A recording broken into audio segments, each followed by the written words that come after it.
Okay, so today we're going to start chapter 3. Chapter 3 talks about there are many dwellings in my father's house.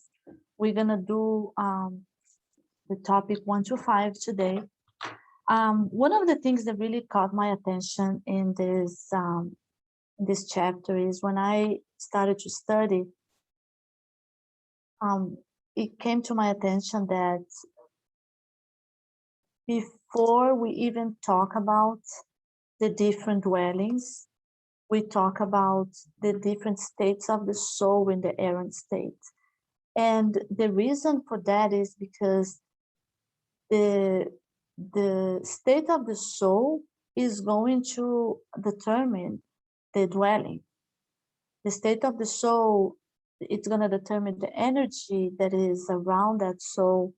And, if we can compare to us, if we have good energy, we have good thoughts, everything around us looks lighter, looks clear, right? That person that is going through depression or that always has bad thoughts and it's always negative, thinking about all the negative stuff in life, the environment around it's dark. So very interesting to see that the chapter before even, like I said, talk about the different dwellings. It's talking about first the different states of the soul in the errant state, and we're gonna talk also what the errant state means. So the slide starts with Jesus' affirmation on John, where Jesus said, "Let not your hearts be troubled. You believe in God, also believe in me." This passage of Jesus, he was talking about the fact that you need to trust God and trust him.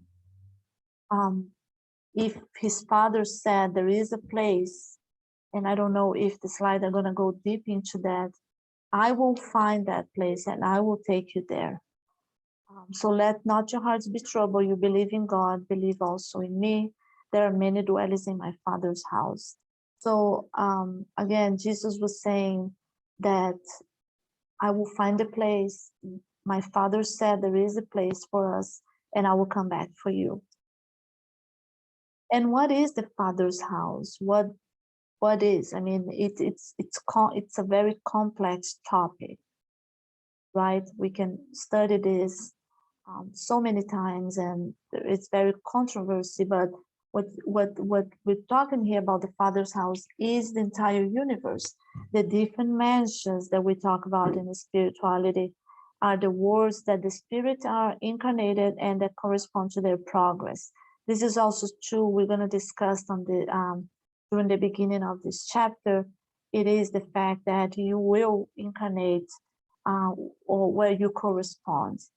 Nobody is incarnated on a mistaken words.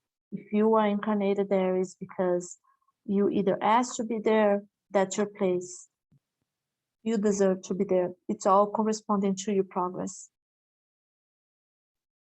And the different dwellings that we talked in the beginning can be related again to different words or different states of mind. Again, talking about how we can we can change the dwelling around us, how we can change and how we can create a new dwelling, how we can make it better, how we can make it worse.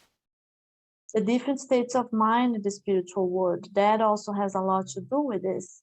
The spirit's environment can be infinite to the spirit or not. It depends on how much that spirit wants to progress or how much that spirit is ready to progress.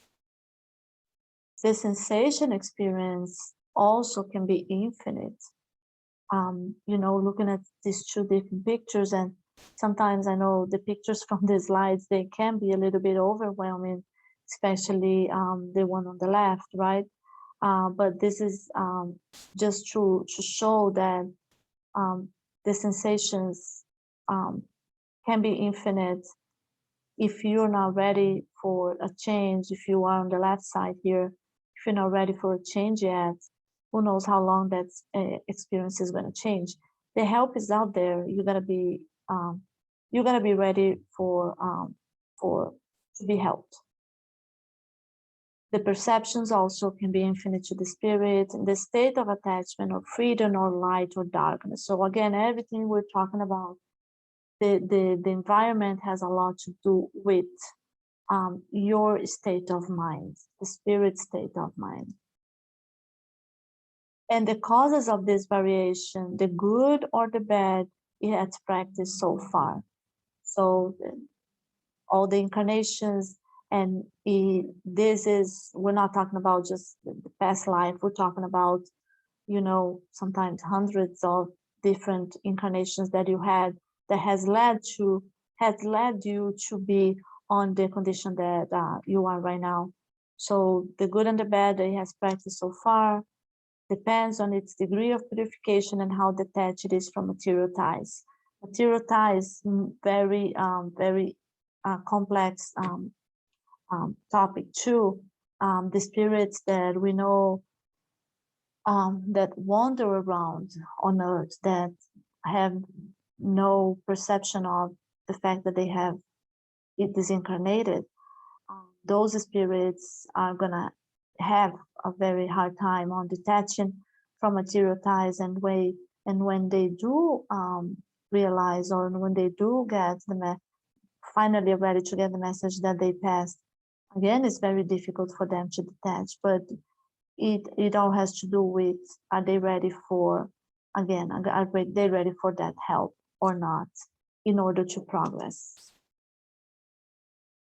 The different states of the spirits can represent an unhappy situation, a joyful situation of the spirit in its errant state.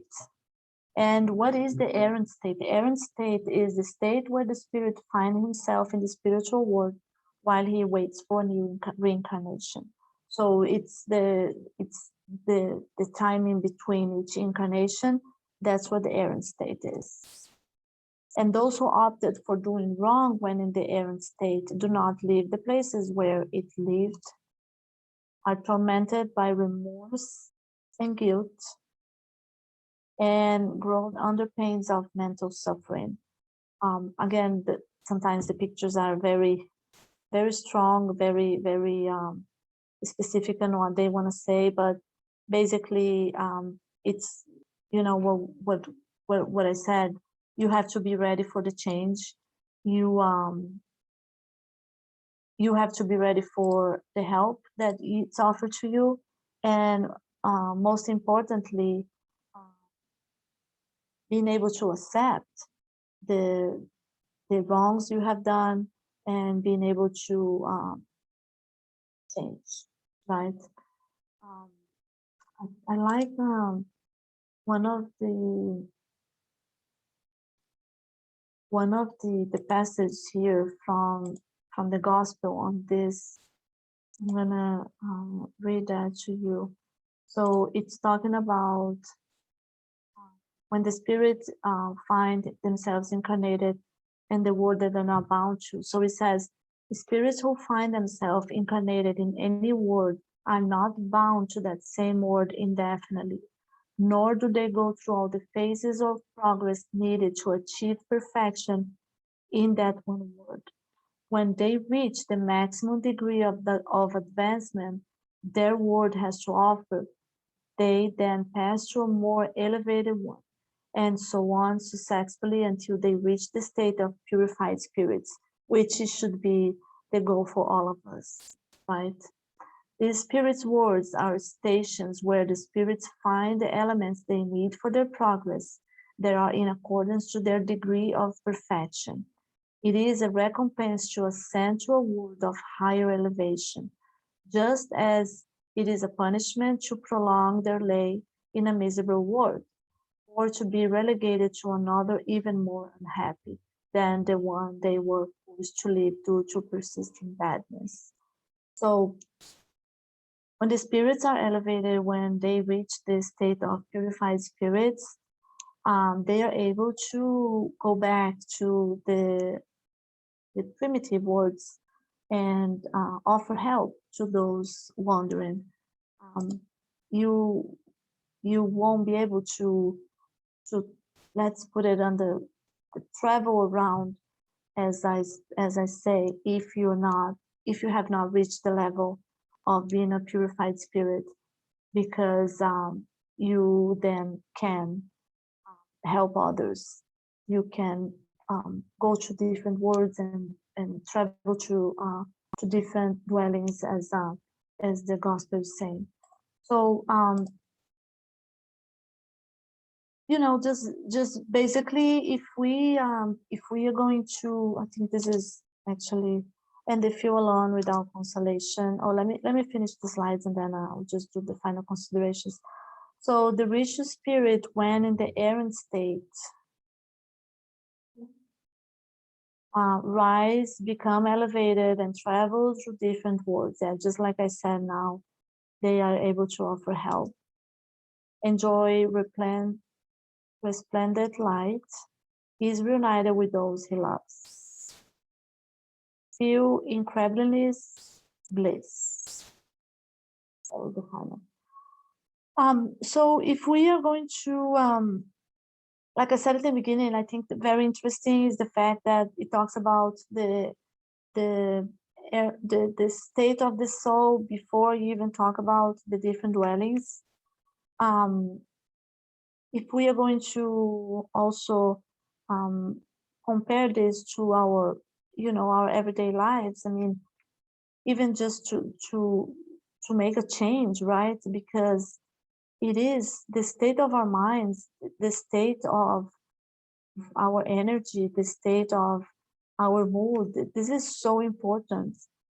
It is very important for us to understand that we need to take that in consideration every day. It's very easy to be angry or to have negative thoughts and to think that bad things are going to happen, but um, in every situation there's a 95% good things and a 5% bad things, and we always tend to focus on those negative things. But let's try to change our minds. Let's try to change, always have good energy around us, have nice pictures, nice phrases, good things that make you happy, because that will definitely help you to change the at least your small world, the world around us. And if we can all make a difference like this, that can the small little pieces can definitely make a difference on a bigger proportion. So that was the end of the slides. I Today was unit topic 1 to 5. We will continue next week with the other topics from this chapter. So if I'm gonna go ahead and do our final prayer now, and I hope you guys have enjoyed this video. So if we can close our eyes one more time and fill our hearts with gratitude, fill our hearts with good thoughts, with good energy. Let's always think on the good things in life. Always thanking for everything that we have. Never thinking about the things that we have not accomplished yet, but be thankful for what you have today. So many people out there that don't have a roof over their heads, don't have food on their table, they're sick, have an illness, and we are so blessed. So we thank God, we thank the good spirits that are around us for this. And we ask them to keep holding our hands, keep guiding us, and that we are capable enough to see, to be grateful and to see the help that is out there. Let's always take a little minute of our day to do a little prayer, to be grateful, to thank our day, to thank the problems too, because they help us understand and they help us be a better person. Thank you to all of you that have watched this video, and so be it.